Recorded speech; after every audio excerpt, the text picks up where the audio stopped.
మీ business ఏదైనా మీ ఊర్లో promotion చేయాలంటే అది సుమన్ టీవీతోనే సాధ్యం. ఇప్పుడే సంప్రదించండి. నమస్తే, వెల్కమ్ టు సుమన్ టీవీ. వాయుగుండ ప్రభావంతో గత వారం రోజుల నుంచి ఏపీలో విస్తారంగా వర్షాలు అయితే కురవడం మొదలైంది. వరుణుడు ప్రభావంతో కాస్త వరుణుడు కనుకరిస్తే ఈ రోజు అయితే మాత్రం కాస్త వర్షాలకైతే ఉపశమనం లభించింది. అయితే ఈ వాయుగుండం ఎఫెక్ట్ ఇంకా ఏపీలో ఉందా? తెలుగు రాష్ట్రాల్లో వెదర్ అప్డేట్ ఏంటి? మనతో మాట్లాడడానికి వెదర్ ఆఫీసర్ శ్రీనివాసరావు గారు మనతో ఉన్నారు. ఆయనతో మాట్లాడదాం. సార్ చెప్పండి సార్, గత వాయుగుండ ప్రభావంతో వారం రోజుల నుంచి విశాఖలో కానీ ఉమ్మడి విశాఖ జిల్లా అయితే ఎక్కడ చూసుకున్నా సరే విస్తారంగా వర్షాలు అయితే కురిసాయి. ఇక్కడ నుంచి వర్షాల ఎఫెక్ట్ ఎలా ఉండబోతుంది సార్? ఇప్పుడు ప్రస్తుతం మాన్సూన్ కండిషన్స్ దృష్ట్యా క్రమేపీ రైన్ఫాల్ యాక్టివిటీ గ్రాడ్యువల్గా తగ్గుతూ వస్తుంది. ప్రస్తుతం అయితే గడిచినట్టు 24 గంటల వరకు చూస్తే ఒక మోస్తరు వర్షాలు కోస్తా అన్ని జిల్లాల్లో కూడా పలు ప్రాంతాల్లో నమోదవడం జరిగింది.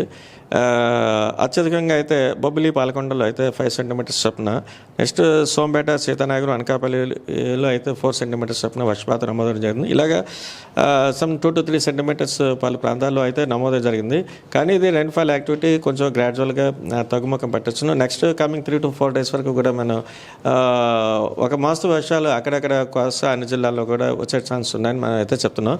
ప్రస్తుతం అయితే ఇప్పుడు ఉన్నటువంటి మాన్సూన్ కండిషన్స్, స్ట్రాంగ్ కండిషన్స్ ఇంకా ఉత్తరాంధ్రలో అయితే మటుకి ఇంకా తీరం వెంబడి కూడా బాగా కనిపిస్తున్నాయి.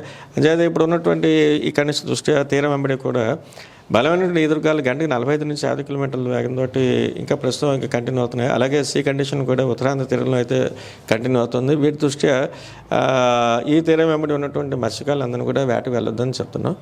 అదే ప్రస్తుతం వరకు ఉన్నటువంటి వాతావరణ విషయం. సార్, అన్ని పోర్టుల్లో కూడా 3వ నెంబర్ ప్రమాద హెచ్చరికలు జారీ చేశారన్నారు కదా, అవి ఏమైనా ఎత్తడం జరిగిందా, లేకపోతే అవి ఇంకా ఎన్ని రోజులు కొనసాగించే అవకాశాలు ఉన్నాయి సార్? అవి ఆల్రెడీ వాయుగుండం ఉన్నంత వరకు 3వ నెంబర్ ప్రమాద హెచ్చరికని ఎగరవేయడం జరుగుతుంది. ఆ తర్వాత అది బలహీన పడిన తర్వాత ఆ నెక్స్ట్ డే నుంచే వాటిని మనం తీసివేయడం జరిగింది. ప్రస్తుతం అయితే ఇప్పుడు ఎటువంటి నౌకాశ్రయాలు మన రాష్ట్రంలో ఏ నౌకాశ్రయానికి కూడా ఎటువంటి సిగ్నల్ కూడా లేదు. ఎక్సెప్ట్ ఈ మత్స్యకారులకి మట్టికి వేటకి వెళ్ళొద్దని చెప్తున్నాం. మిగతా అదర్ అలర్ట్స్ కానీ హెచ్చరికలు కానీ లేవు. భారీ వర్ష సూచన కూడా లేదు.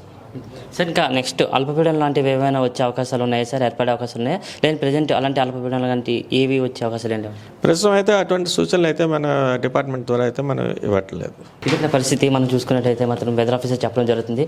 అయితే వాయుగుండ ప్రభావం అయితే మాత్రం ఏపీలో కాస్త తగ్గుముఖం పట్టిందని చెప్తున్నారు. అదేవిధంగా ఇంకొక విండ్ స్పీడ్ కూడా కాస్త హెవీగా ఉందని, మత్స్యకారులు కూడా వేటకి వెళ్ళొద్దని అయితే హెచ్చరికలు అయితే జారీ చేసామని అయితే కూడా ఇక్కడ వెదర్ ఆఫీసర్ అయితే చెప్పడం జరుగుతుంది. కెమెరా పర్సన్ ప్రసాద్తో ప్రశాంత్, సుమన్ టీవీ, వైజాగ్.